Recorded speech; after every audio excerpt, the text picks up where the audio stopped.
My final major project is an exploration of animal and plant life, better known as flora and fauna.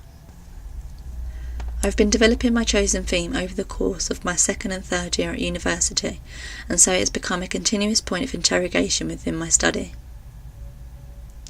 In the last 15 weeks I have investigated how I can extract my illustrations from the page and sought after ways in which I can incorporate them into an installation.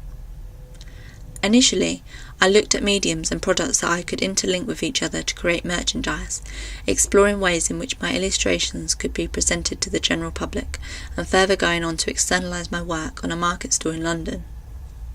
Using the screen printing and laser cutter facilities at uni, I was able to mass produce items such as tote bags, napkins and buntings to transfer my illustrations onto, giving my work a longer lifespan beyond my final major project.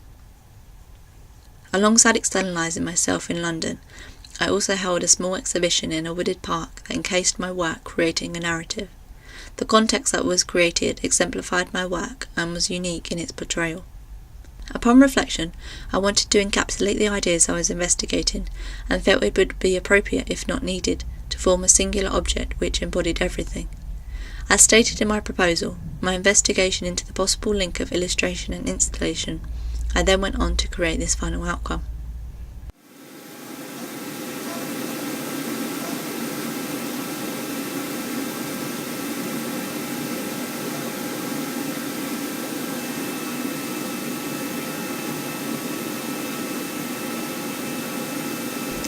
In preparation for my installation, I laser cut all my flora and fauna illustrations into plywood sheets, which provided both intricate and beautiful finished ornaments.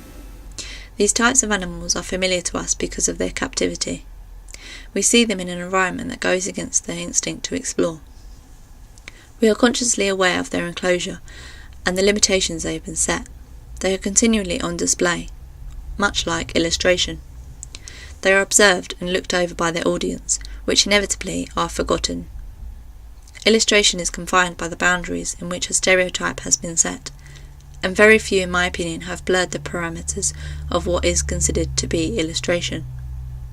The cage is a physical representation of the confinement to this medium. It houses my work that is emerging slightly from the gaps in between the bars, showing how my illustrations are escaping the stereotype. I created the cage to incorporate the message I have been investigating throughout my final major project, showing the routes taken to become the physical.